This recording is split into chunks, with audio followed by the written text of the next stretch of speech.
Short up हम देख रहे हैं। तो उसमें सबसे पहले हम देखते हैं फ्रेंच नेचुरलिस्ट जो काउंट बुफॉन थे ना, उनके जो conceptions, his conception of occupied space in America, and उनकी जो थ्योरी थी, theory of new world degeneracy, जिसमें उन्होंने ही called species in the new world to be feeble and weaker than old world spark controversy. Actually में ये out of jealousy था, उन्हें लगता था कि जो अमेरिकन्स है वो कभी जो यूरोपियंस है उनसे आगे ना निकल जाए। तो उन्होंने बोला था ऑक्यूपाइड स्पेस इन अमेरिका। और दूसरा जो की टर्म है वो है theory of the new world degeneracy. तो जब काउंट बुफॉन ने ये कंसेप्शन दिया ना, उसके बाद जो थॉमस जेफरसन थे, ये अमेरिका के प्रेसिडेंट रह चुके हैं, इन ऑर्डर टू, ये बहुत ही फ्यूरियस हो गए and in order to refute his claim he gave push back to the empirical observation, thus beginning era of explanatory geography in the US. ठीक है। तो इन्होंने अलग अलग सर्वेज करवाए यूएस के अंदर, जो इंडिजिनस स्पीशीज़ है, काऊ की स्पीशीज़ है यूएस के अंदर, अलग अलग एनिमल्स की स्पीशीज़ हैं, देखने के लिए कि आर दे जेनेटिकली क्या इन्फीरियर हैं वो। ठीक है। तो उसके बाद ऐसा हुआ कि काउंट बुफेन ने माफ़ी वाफ़ी भी मांगी, ऐसा सब हुआ। बस इससे यूएस में क्या एक्सप्लेनेटरी जोग्राफी का एरा स्टार्ट हो गया। अब इसमें जो new geography in the US, ये जो एक्सप्लेनेटरी ज्योग्राफी स्टार्ट हुई ना, ये फाउंड हुई इन Marsh Marsh Molly Polly Polly Powell, JW Powell को पॉली से याद रख लो। Marsh Molly Polly Gilbert, Marsh Marsh Maury Polly Gilbert, Marsh Molly Polly, Polly नहीं Powell, Marsh Molly Polly Gilbert Guyot, Agassiz Guyot, Mars Mars Molly Marsh Molly Marsh Molly Marsh Molly Polly Gilbert Agassiz Guyot established a tradition of field survey with emphasis on induction। ठीक है। Of course induction explanatory geography, तभी तो इसका नाम है। तो ये new geography in the US start हो गई। अब जो जीपी मार्श है, सबसे पहले इनका देखते हैं, इनका क्या है। इनका जो इन्होंने एक इकोलॉजिकल व्यू पॉइंट दिया। ठीक है। Develop a ecological view point of traditional nature. His work जो था ना, मैन एंड नेचर 1864 में जो लिखा गया था, तो उसने put focus on man's effect on the nature on both organic and inorganic part of habitat. He used inductive approach, सभी इंडक्टिव अप्रोच यूज़ कर रहे थे न्यू ज्योग्राफी में, तो इन्होंने भी इंडक्टिव अप्रोच यूज़ करी। और जो ह्यूमंस का करा हुआ डैमेज था तुर्की के अंदर, उसको इन्होंने इंडक्टिवली स्टडी किया। ठीक है। जो इनकी वर्क था, it was based upon Buffon's paradigm of men's destructive use of the land. मैं उन्होंने काउंट बफॉन ने ये तो दिया था ऑक्यूपाइड स्पेसेस अमेरिका। तो बफॉन का जो पैराडाइम था, man's destructive use of the land, उसी का ही यूज़ इन्होंने भी किया। तो मैन एंड नेचर, तो मैन एंड नेचर का ये अर्ली वार्निंग थी ना, जो आज डिफ़िकल्टीज फेस कर रहा है ना वर्ल्ड। तो मैन एंड नेचर में एक अर्ली वार्निंग दी गई थी। ठीक है, man's effect on the nature को लेके। तो अब जो Marsh plea for conservation not effectively heard until 20th century. अब जो MF मौरी था, मार्श मॉली पॉली हमने देखा था ना, तो अब जो मौरी था, MF मौरी, उनका एक generalize modern of atmospheric circulation 1850 में उन्होंने दिया था। And climate studies in US, उसका एक ट्रेडिशन इन्होंने चालू कर दिया था। ठीक है। Climate study Maury, Marsh Maury पॉली, तो climate study Maury, climate study का ट्रेडिशन यूएस में मौरी ने स्टार्ट किया था। और इन्होंने एक generalize model of atmospheric circulation भी 1850 के अंदर दिया था।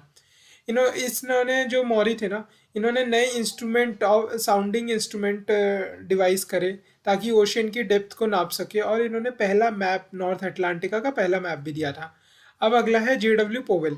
अब जो JW पोवेल है, उनका जो इकोलॉजिकल व्यू पॉइंट था वो ऐसा था: only way to maintain flow of the water from mountains to bordering lowland was to preserve forest cover। ठीक है।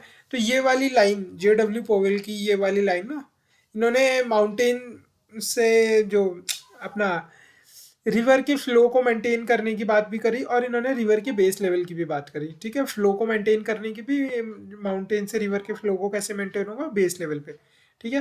मतलब river when it is youth stage and when it is in senile stage, दोनों की बात करी इन्होंने। तो ये जो रिवर के फ्लो को मेंटेन करना टू बॉर्डरिंग लोलैंड्स तभी पॉसिबल है, was to preserve forest cover. ठीक है, वह ओनली वे है ये to maintain flow of the river from mountains to bordering lowlands. अब ये कहीं भी हम यूज़ कर सकते हैं, जहाँ पे भी हम लिखे ना afforestation on mountain hill slopes, तो ये वाली लाइन यूज़ कर सकते हैं JW पोवेल की। इन्होंने कॉन्सेप्ट ऑफ बेस लेवल भी जो डेविस ने लेटर ऑन यूज़ भी किया ना अपने जोग्राफिक साइकिल में, वो पोवेल ने डिराइव किया था। और इन्होंने टर्म भी दी थी एंटीसीडेंट रिवर्स। रिवर के बारे में ही बात कर रहे हैं, रिवर की use stage, river in senile stage, river in antecedent stage. ठीक है, तो एंटीसीडेंट रिवर इन्होंने टर्म कॉइन करी थी 1878 के अंदर।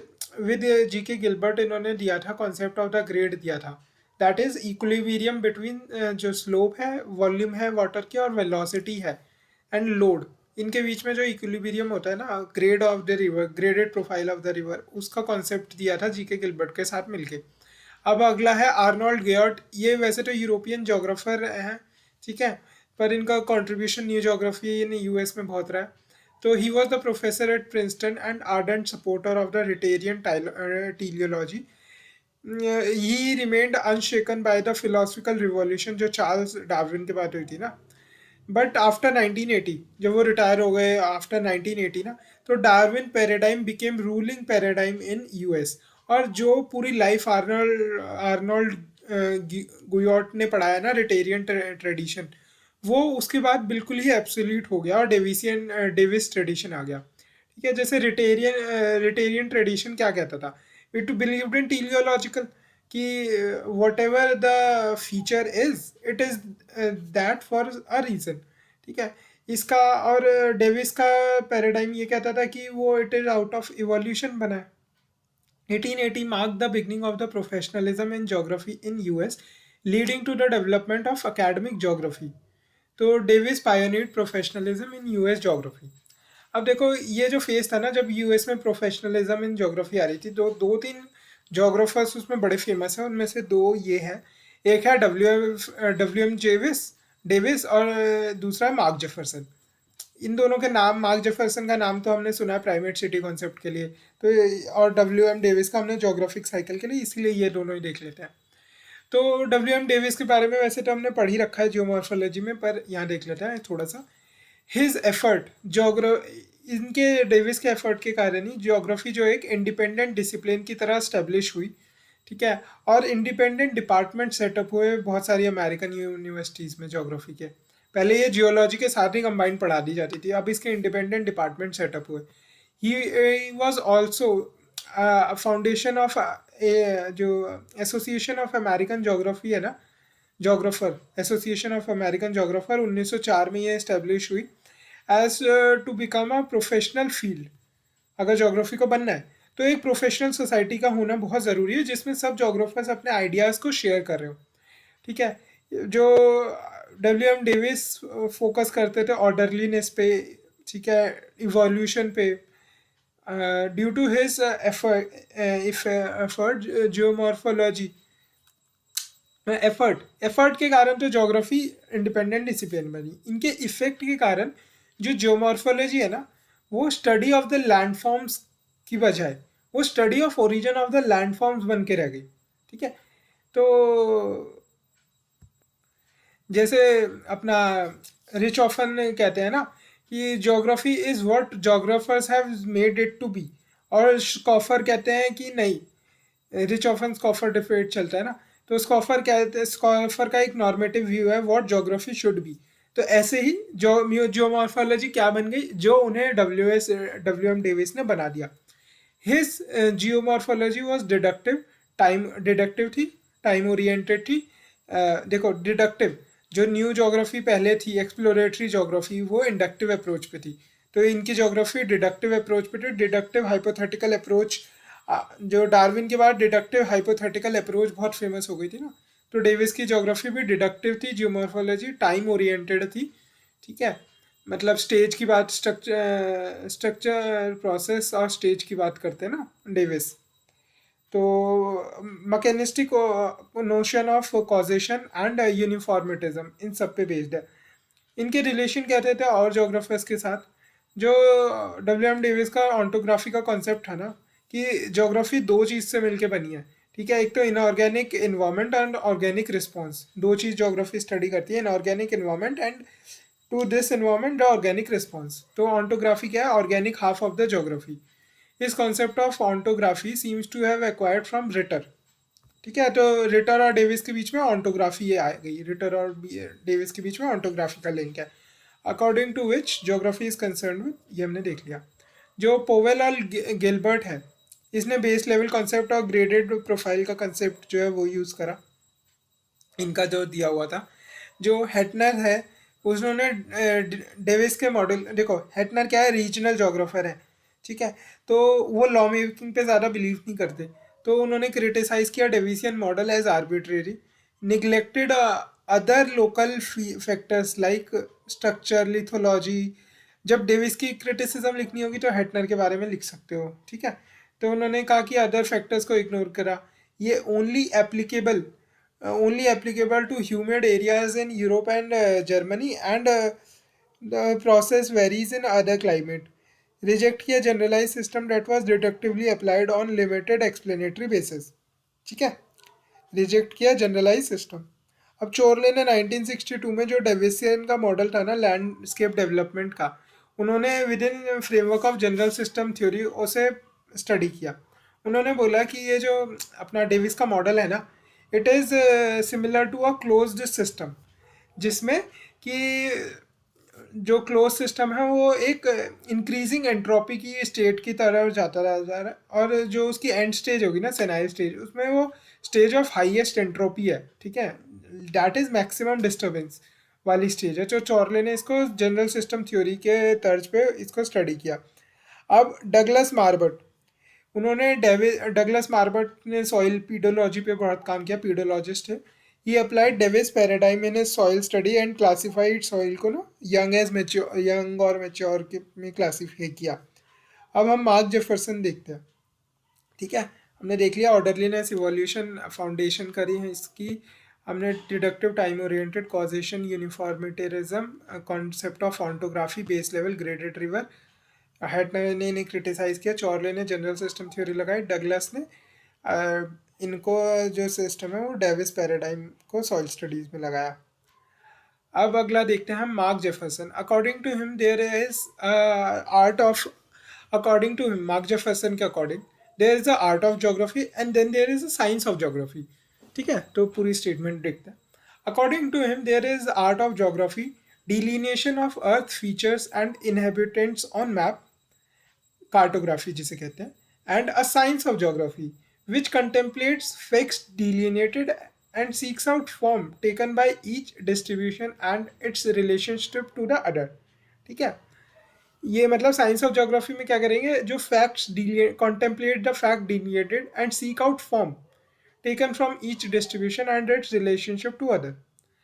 मार्क जेफरसन के अकॉर्डिंग ना, जो ज्योग्राफी है concern itself with men, where they are, what they are like, and why they are where they are, why they are there, ठीक है। where they are, what they are like, and why they are there, where they are, what they are like, and why they are there, where they are, what they are like, and why they are there. He proved concept of indeterminism, ठीक है। Determinism कहता है deterministic की ऐसे ऐसे ही होगा, यही stages ही होंगे डिटर्मिनिस्टिक मैनर में। इनडिटर्मिनिस्टिक मैनर कि भाई पॉसिबिलिस्ट फिलोसफी है ना ये, तो he favoured concept of indeterminism, attaching much importance to men creative abilities as against Davis ontography, जो इन्वायरमेंटल कंट्रोल और ऑर्गेनिक रिस्पॉन्स की बात करता है ना, तो उसके अगेंस्ट में ये क्या कहता है, कॉन्सेप्ट ऑफ इनडिटर्मिनिज्म देता है अपना मार्क जेफरसन। ये कहता है आर्ट ऑफ ज्योग्राफी जिसे कार्टोग्राफी का, and science of geography which contemplates fact delineated and seeks out form, मतलब पैटर्न सीक्स कंटेम्पलेट करता है, जो फैक्ट्स डिलिनेट करे गए ना उनको कंटेम्पलेट करता है, एंड सीक्स आउट फॉर्म मतलब कुछ यूनिफॉर्मिटी, कुछ seeks out form taken by each distribution and its relations to the other. According to him, a country's leading city is always disproportionately large and exceptionally expressive of the national capacity and feeling. ये paper में line लिख दो तो बहुत अच्छा है primate city concept के लिए। A country's leading A country's leading city is always disproportionately large and exceptionally expressive of national capacity and feeling, which he called the law of the primate city.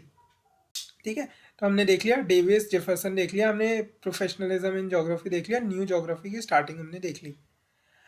अब उसके बाद हम देखते हैं environmental determinism and possibilism. तो these competing paradigms had greater impact on the contemporary school of the American geography।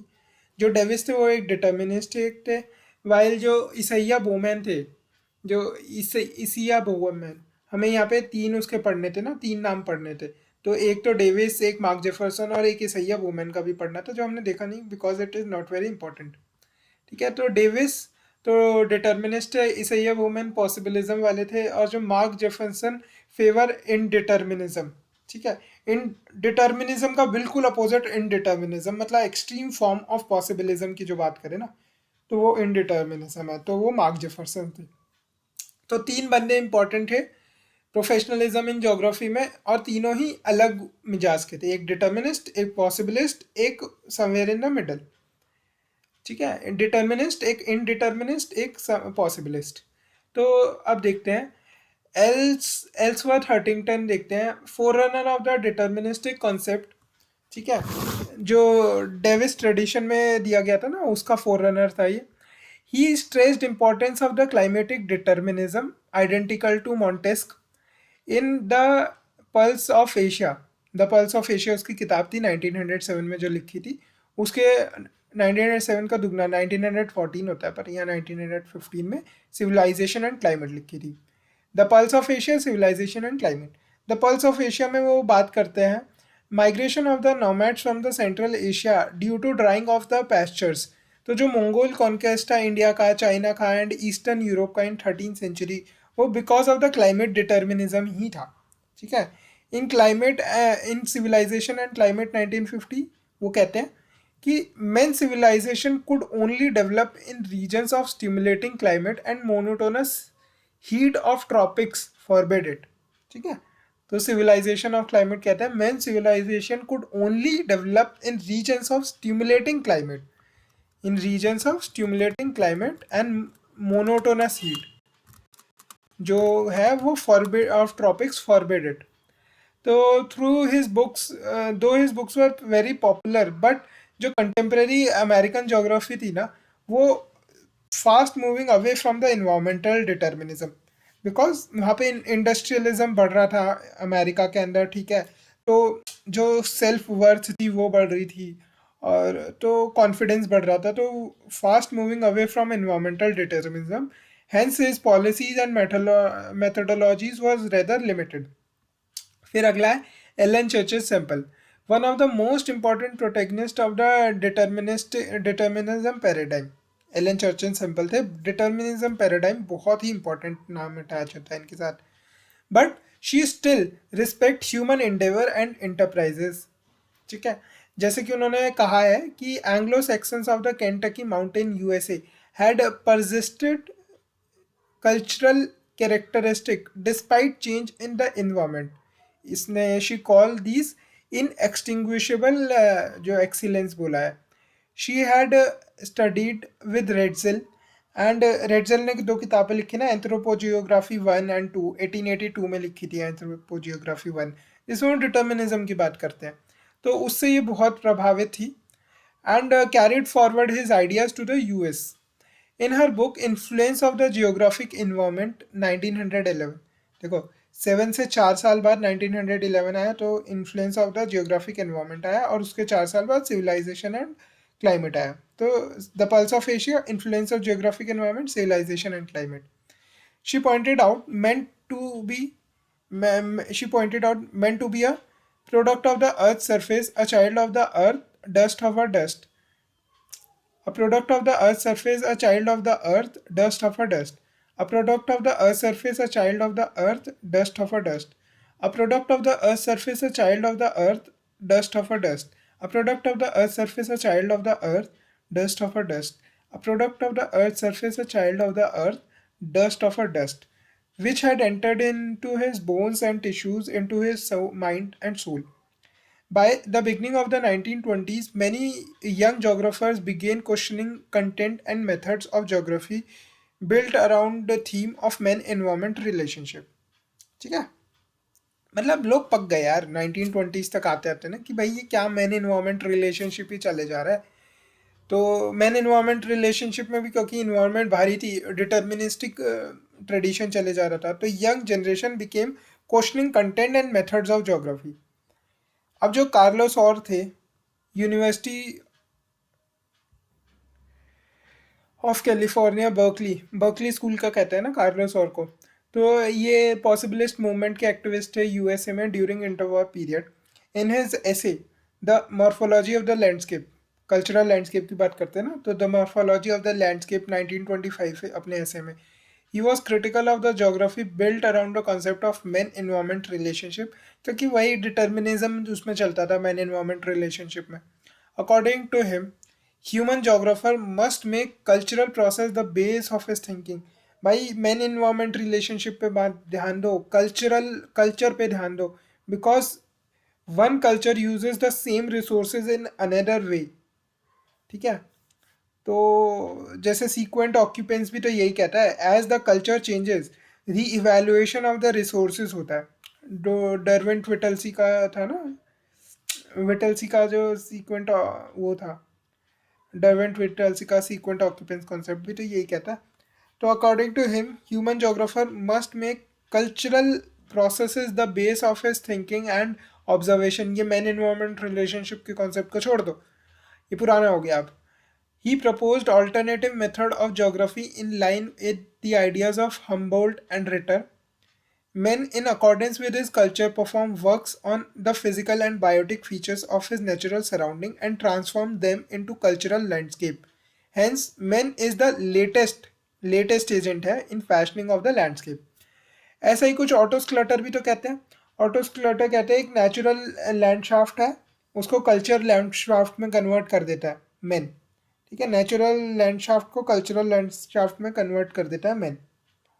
तो man in accordance with his culture perform work on physical and क्या physical and biological features of his natural surrounding and transforms in them into cultural landscape.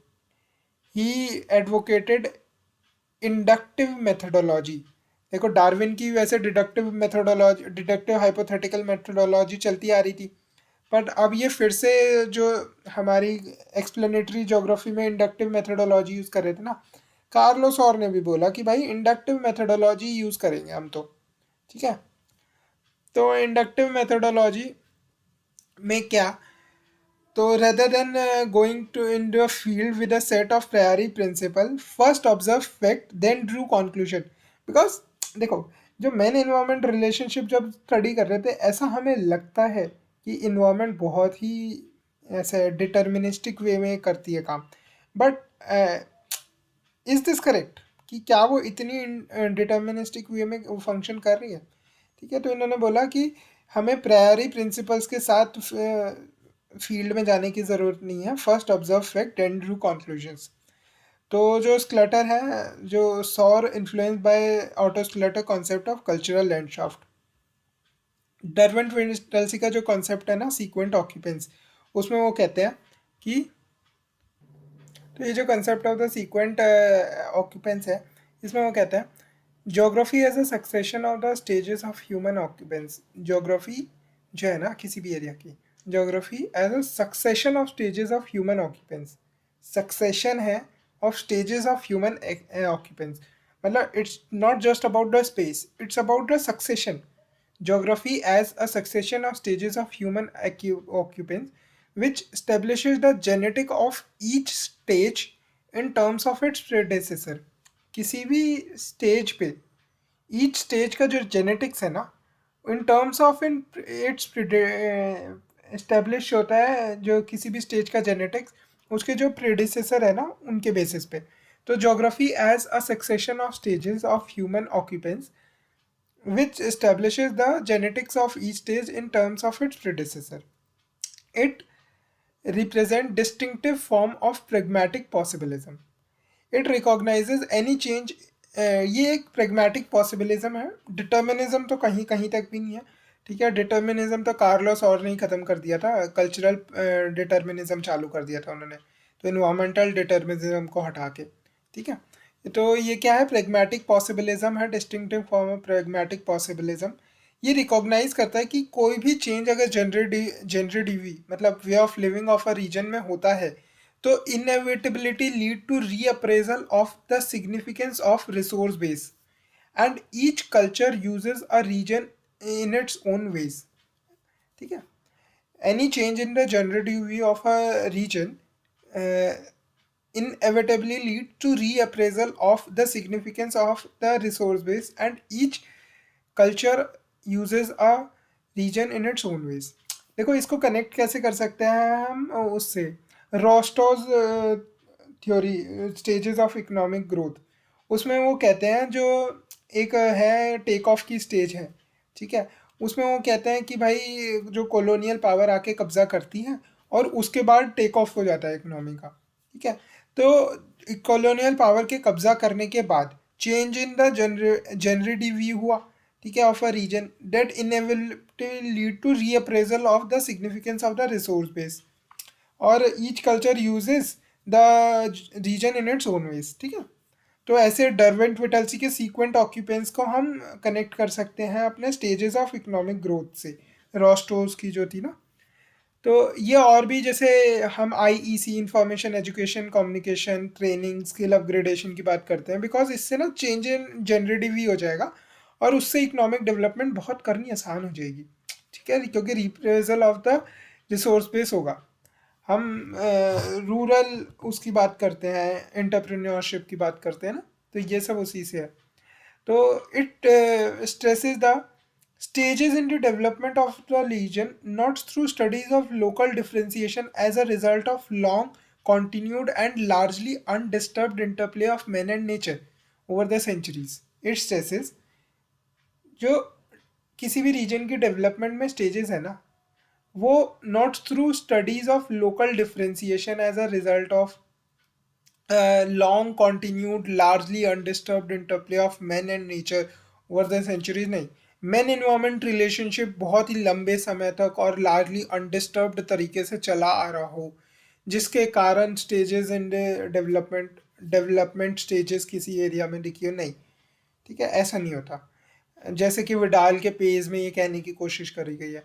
ठीक है, but by emphasizing how easily shift in regional character can take place, बस generative में change हुआ और reason के character में change आने लग जाएगा। ठीक है, क्योंकि reappraisal of the significance of economic base होगा।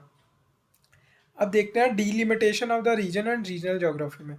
अर्ली 20th सेंचुरी में जो अमेरिकन जोग्राफर्स है ना, वो attracted by the British approach of delimiting regions.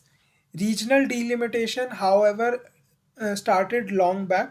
जे.डब्ल्यू Powell divided जो है ना, देखो वैसे तो ये अर्ली 20th सेंचुरी से जो ब्रिटिश जोग्राफर से इंस्पायर होकर जर्मनी में रीजनल डिलिमिटेशन और रीजनल जोग्राफी का ट्रेंड स्टार्ट होता है, बट जे.डब्ल्यू पॉवेल 1896 में, उससे कई साल पहले ही जो अमेरिका है उसको 16 फिजियोग्राफिक रीजन्स में डिवाइड कर चुके थे। जो अदर भी डिलिमिटेशन के काम करे गए थे, जैसे ये देख लो, ये तो हमने जे डब्ल्यू पोवेल का देखा, फिर एल जी तो कंपनी है, तो डब्ल्यू एल जी जॉर्ज ने 1940 में नेचुरल रीजन्स डिवाइस करे थे। एन एम फेमन ने physiographic division of the US in 1914 करी थी, फेनमैन ने, और सी आर ड्रायर ने नेचुरल इकोनॉमिक रीजन्स दिया था, नेचुरल इकोनॉमिक रीजन्स का concept. W L G George ने नेचुरल रीजन का, सी आर ड्रायर ने नेचुरल इकोनॉमिक रीजन का। W L G George Fenneman Dryer, W L G George N M Fenneman C R Dryer, W L G George N M Fenneman C R Dryer, W L G George N M Fenneman C R Dryer, W L G George N M Fenneman C R Dryer, W L G George N M Fenneman C R Dryer, W L G George N M Fenneman C R Dryer, W L G George N M Fenneman C R Dryer. 1914, ये भी 1914। ठीक है, तो after mid 1910s के बाद ना, जो जो रीजनल जोग्राफी है वो रीअपीयर होती है यूएसए में लेट 1930s में। ठीक है, वैसे रिचर्ड हार्टशोन से पहले भी एक दो बंदों ने काम कर चुका था रीजनल ज्योग्राफी में, बट हार्टशोन की जो नेचर ऑफ ज्योग्राफी थी 1939 में, उसने रीजनल पैराडाइम यूएस के अंदर चालू किया 1940s के अंदर। तो रिचर्ड हार्टशोन का क्या कहना था? Geography is a science of, उन्होंने ज्योग्राफी को साइंस ऑफ एरियल डिफरेंशिएशन बोला of the world in terms of variable things found in different places, but also in both in terms of variable things found in different places, but also in total combination of phenomena in each places different from those at every other place। ठीक है, तो जब हम सारे देखो, इन्होंने फिर से समझते हैं, ज्योग्राफी क्या है? साइंस ऑफ एरियल डिफरेंशिएशन है, बट एरियल डिफरेंशिएशन करना कैसे है? ठीक है, वो दो टर्म्स में होगा, बोथ इन टर्म्स ऑफ जो वेरिएबल थिंग्स किसी भी डिफरेंट एरियाज में मिल रही है ना, उन वेरिएबल थिंग्स के बेसिस पे, कि मान लो इस एरिया में पहाड़ है, इस एरिया में पहाड़ नहीं है, तो ये वेरिएबल थिंग्स है। ठीक है, तो इससे एरियल डिफरेंशिएशन होती है, but also in total combination of the phenomena in each place different from Dooj at every other place. For example, अब कोई दो प्लेन्स ही हैं, तो टोटल डिस्क्रिप्शन, मतलब हम टोटल कॉम्बिनेशन ऑफ फिनोमिना पे ध्यान देंगे, खाली प्लेन पे ध्यान नहीं देंगे। हम ध्यान देंगे कि क्या वहाँ से रिवर पास हो रही है, कि भाई ये क्या रूरल अर्बन फ्रिंज है, या फिर कोई एक कोर एरिया है, सिटी कोर एरिया है। फिर और भी फीचर्स हम उस पर ध्यान देंगे कि क्या ये डेवलपिंग कंट्रीज़ है। मतलब जो भी टोटलिटी है ना, सिंथेसिस पे हम ध्यान देंगे, और इन सिंथेसिस से जो पिक्चर निकल के आएगी, देन उस पिक्चर का जो डिफ्रेंसिएशन होगा, ये डिफरेंट होगा from those of every other place. ठीक है, तो जो क्या है, geography is a science of areal differentiation of the world in term of in term of in term of variable things found in different places, but also in total combination of the phenomena in each place different from those at every other place। ठीक है, याद हो गया? दस, जो principal purpose है ना geography का, वो सिंथेसिस है। हम कहते हैं geography science of areal differentiation है, बट प्रिंसिपल पर्पस उसका सिंथेसिस है, कि सारे जो भी फीचर्स है ना, total combination of the phenomena, उससे जो इमेज निकल के आएगी किसी भी रीजन की, then that can be areal differentiation उसका करा जा सकता है।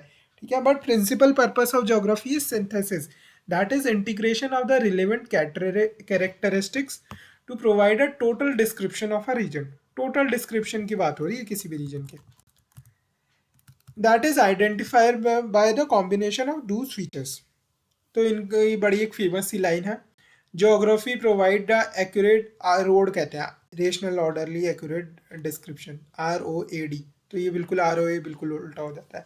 तो accurate orderly and rational description and interpretation of variable characters of the earth surface.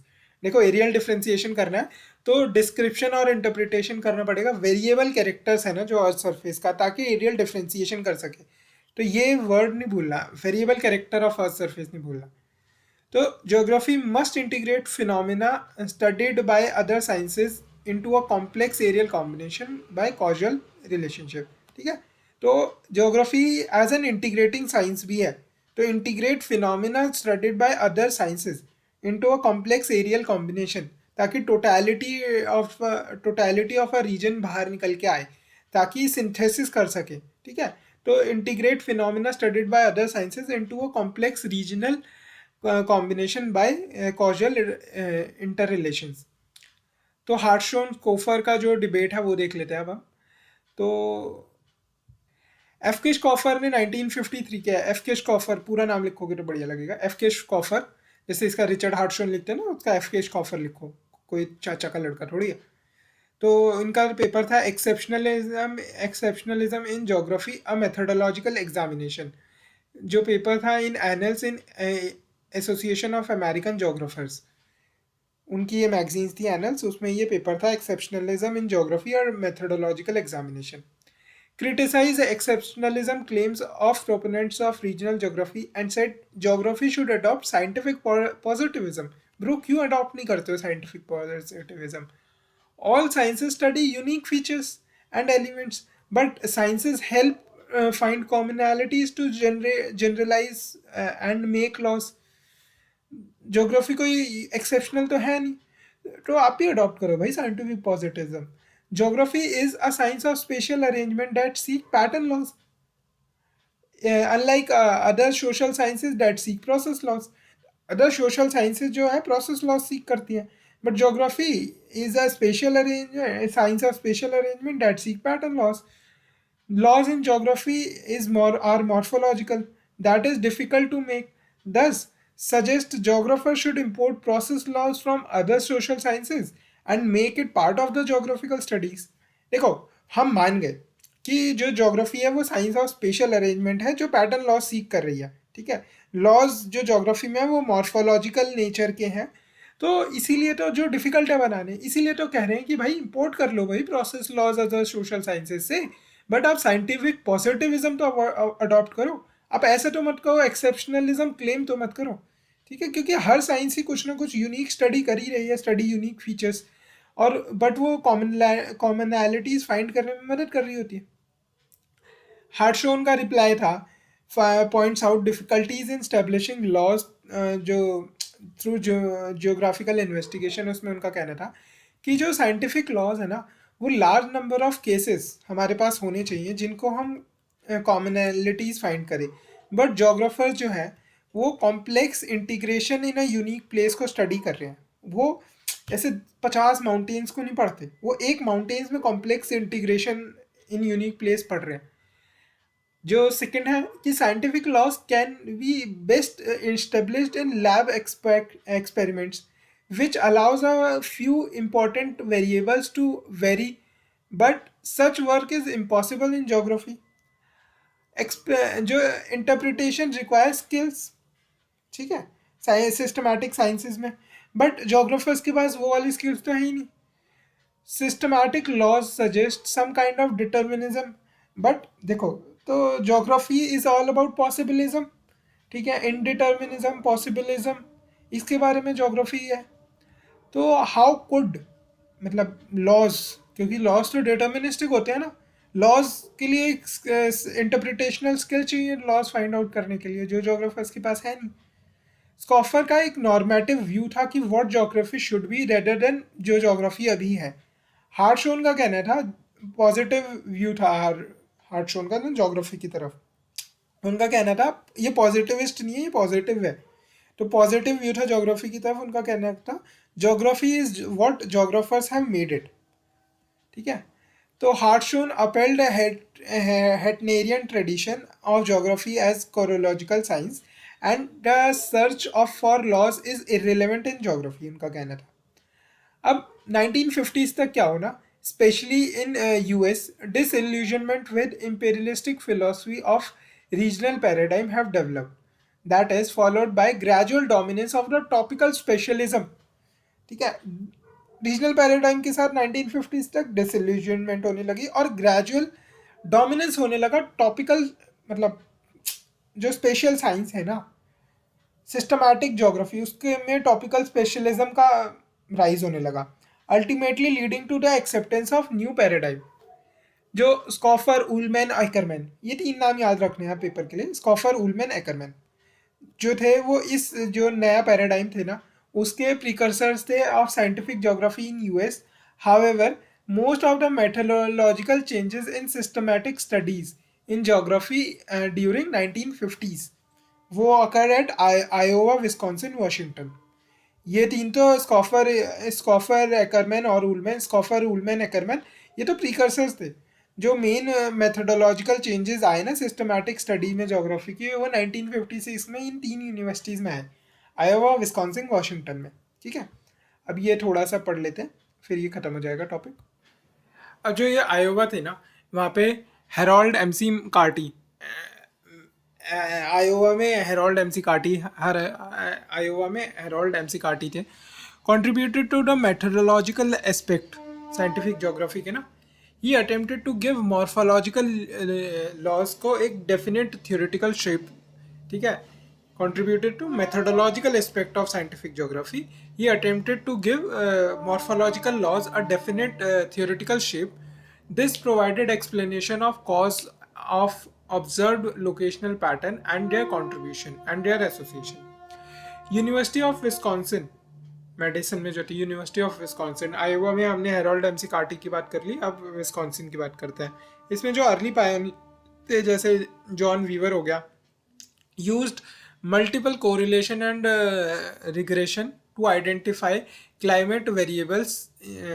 Multi ये जो मेथड है ना इन्होंने multiple correlation and regression, multiple correlation MCR method है, multiple correlation and regression use किया वो to identify climatic variable influence on barley yield, climate variable influence on barley yield. उसके लिए उन्होंने एमसीआर मल्टीपल जो कोरिलेशन एंड रिग्रेशन का use किया, MCR का यूज़ किया climate variable influence on barley yield के लिए।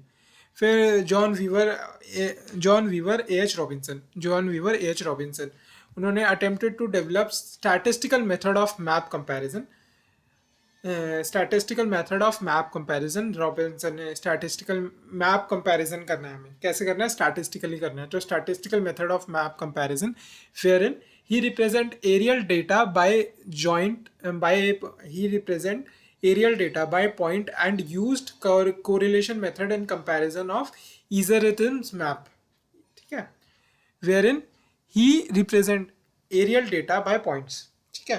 मान लो कि ट्यूबवेल्स कहाँ कितनी मिल रही है, एरियल डेटा बाय पॉइंट से रिप्रेजेंट किया, और correlation method in comparison and correlation method use करा कंपैरिजन करने में ना, आइजरिथम मैप्स को कंपेयर करने में कोरिलेशन मेथड यूज करा, ठीक है। ऊपर MCR multiple correlation and regression use किया जॉन वीवर ने, इन्होंने कोरिलेशन मेथड यूज करा अपना कंपैरिजन ऑफ द आइसोरिथम मैप्स में, ठीक है। अब देखते हैं हम pioneer of systematic geography in university of Washington Seattle. कौन थे वहाँ पे वाशिंगटन में गैरिसन थे, तो W L garrison E L Ullman. तो जो वाशिंगटन यूनिवर्सिटी ऑफ वाशिंगटन में जो स्वीडिश जोग्राफर टॉर्स्टेन हेगरस्टेन थे उन्होंने विजिट किया था, और ही वाज वर्किंग, जो हेगरस्टेन थे he was working on method of generalizing spatial patterns and processes, ठीक है। Method of generalizing spatial pattern and processes को वो कर रहे थे, स्टडी कर रहे थे, तब उन्होंने विजिट किया था, और उनका काफ़ी इम्पैक्ट था ना वहाँ के स्कॉलर्स पे, यूनिवर्सिटी ऑफ वाशिंगटन के स्कॉलर्स पे, टॉर्स्टेन हेगरस्टैंड के का काफ़ी इम्पैक्ट था। अब जो गैरिसन थे and is associate derive relevant normative theories, mathematical methods and statistical procedure from other systematic sciences to develop morphological laws। तो गैरिसन चुरा रहे थे मतलब चीज़ें ना। तो special structure of the economy उनका पेपर था, special structure of the economy 1959 का इन एनल्स में, जो AAG के मैगजीन थी ना। तो उसमें गैरिसन ने बोला था, said geographers to advance in locational analysis and theories have to depend on, जो इकोनॉमिस्ट का वर्क था ना उस पर डिपेंड करना पड़ेगा भाई आपको। Special structure of the economy में इन्होंने बोला था कि जोग्राफर्स को इकोनॉमिक्स के वर्क पे डिपेंड करना पड़ेगा, जो जोग्राफर्स लोकेशनल एनालिसिस में एडवांस करना चाहते हैं, एज देयर वर्क, जो ऐसे लोकेशनल एनालिसिस जोग्राफर्स का जो वर्क है, primary related to the question of what determine the spatial arrangement of economic activity. तो आपको इकोनॉमिस्ट्स की जो वर्क्स हैं उनकी मदद लेनी पड़ेगी। What determine the spatial arrangement of economic activity, spatial structure of the economy में पेपर में इन्होंने ये बोला। He used mathematical procedure, linear programming, इन्होंने मैथमेटिकल प्रोसीजर जो है लीनियर प्रोग्रामिंग वो यूज़ करी to deal with problems of resource allocation करनी है आपको, ठीक है। तो लीनियर प्रोग्रामिंग का यूज़ करा। और where to locate economic activity, तो लीनियर प्रोग्रामिंग का कि रिसोर्स अलोकेट करना है या इकोनॉमिक एक्टिविटी को कहाँ लोकेट करना है या फिर फ्लो ऑफ गुड्स को ऑर्गेनाइज करना है, तो उसके लिए इन्होंने लीनियर प्रोग्रामिंग का यूज़ करा। अब जो डब्ल्यू बंजी है, WL गैरिसन देख लिया, अब डब्ल्यू बंजी देखते हैं। ये गैरिसन के एसोसिएट ही थे। 1962 में इन्होंने थियोरेटिकल ज्योग्राफी करके एक बुक लिखी जिसने जो ज्योग्राफी के साइंटिफिक क्रेडेंशियल्स को इस्टेब्लिश करने में मदद किया, establish scientific credential in geography. एक तो इस बुक के अंदर ना उन्होंने हार्टशॉन को के रीजनल ज्योग्राफी को बहुत कॉन्ट्रडिक्ट किया कि मतलब भाई गलत है भाई रीजनल ज्योग्राफी, ये एक्सेप्शनलिस्ट क्लेम को कॉन्ट्रडिक्ट किया उन्होंने। फिर दूसरा उन्होंने कहा कि he counter argumented that geographical phenomenas are not predictable. ये फिनोमिना ये बेसिक जो कंसेप्शन है यही गलत है कि ज्योग्राफिकल फिनोमिनाज प्रिडिक्टेबल नहीं है। बाय क्लेमिंग दैट उन्होंने बोला ये कि जो साइंस है वो not strive for complete accuracy, but compromises it's accuracy with generality. ठीक है, कंप्लीटली एक्यूरेसी तो साइंस भी नहीं है ना, वो ट्राई करती है स्ट्राइव फॉर कंप्लीट एक्यूरेसी, वो कॉम्प्रोमाइज करती है its accuracy with generality. He favour descriptive mathematics in preference to cartography, वो कार्टोग्राफी को प्रेफर नहीं कर रहे। ठीक है, वो देखो अपना जो एच रॉबिन्सन थे वो तो यही कर रहे थे ना कि भाई ये अपना जो statistical method of map comparison पे वो काम कर रहे थे। बट डब्ल्यू एल बंजी ने बोला वो कार्टोग्राफी पे काम करने की बजाय, तो उन्होंने क्या किया, descriptive mathematics in preference to cartography. उन्होंने बोला कि ज्योग्राफी की, अगर ऐसे कहते हैं ना cartography is the language of geography, नहीं, उन्होंने बोला descriptive mathematics is a more precise language of geography. अब J Q Stewart at Princeton, उन्होंने क्या बोला, J Q Stewart at Princeton university developed a concept of social physics. Stewart ने social physics का concept दिया, SSP, Stewart Stewart social physics Princeton, Stewart SSP, Stewart social physics Princeton. तो he observe the regularities in the population distribution that is akin to the laws of the physics. ठीक है, population distribution में एक तरीके की regularity है जो physics के लॉज से लगभग सिमिलर सी है। जैसे कि नंबर ऑफ स्टूडेंट्स किसी भी पर्टिकुलर यूनिवर्सिटी को जो अटेंड कर रहे हैं वो डिक्लाइन कर जाते हैं जैसे जैसे उनका जो रेजिडेंस है वो दूर होता जाता है ना कैंपस से, तो वो डिक्लाइन हो जाता है। तो he developed concept that dimension of society is analogous to physical dimension, and he developed concepts that जो सोसाइटी की डायमेंशन है ना, डायमेंशन ऑफ सोसाइटी, वो फिजिकल डायमेंशन जैसे मास, लेंथ और टाइम है ना, फिजिकल डायमेंशंस फिजिक्स में जो यूज़ होती है, ऐसी जो डायमेंशन ऑफ सोसाइटी है वो भी एनालॉगस है। वैसे इसमें मास की जगह नंबर ऑफ पीपल आ जाते हैं। तो dimension of the society analogous to physical dimension and include number of the people, distance, time. Mass, length, time वहाँ पे यूज होती है, number of people, distance, time. Social physics deals with observation, processes and relation in these terms. अगर कोई वो process को observe कर रही है ना, मान लो कि फ्लो एनालिसिस कर रही है कितना इन माइग्रेशन हो रही है, तो नंबर ऑफ पीपल, डिस्टेंस और लेंथ टाइम के साथ करेगी। या फिर वो कोई भी कि और प्रोसेस को स्टडी कर रही है ज्योग्राफी के, डिस्ट्रीब्यूशन ऑफ वेल्थ को मतलब वो कर रही है फोकस। ठीक है, तो वो कितना डिस्टेंस, टाइम और नंबर ऑफ पीपल उस एरिया में कंसंट्रेटेड है, उसके बेसिस पे उसने नंबर ऑफ वेल्स को वो स्टडी करेगी। ठीक है, तो फिर डेविड हार्वी ने जो एक्सप्लेनेशन इन ज्योग्राफी, उसकी किताब थी ना डेविड हार्वी की 1969 की, लगभग 70s आने वाला है, 1969 की किताब थी। उसमें उन्होंने बोला, बड़ी पावरफुल स्टेटमेंट थी, उन्होंने बोला कि law must be proved through objective procedure and not accepted simply because they seem plausible. ठीक है, मतलब सही लग रहा है ऐसे करके लॉज को एक्सेप्ट नहीं करना, but must be prove through objective procedure, उनको प्रूव करो, and not accepted simply because it seem plausible. A valid law must predict certain patterns in the world. ठीक है, तो डेविड हार्वी की एक्सप्लेनेशन इन ज्योग्राफी की ये वाली line बहुत अच्छे से याद रखना।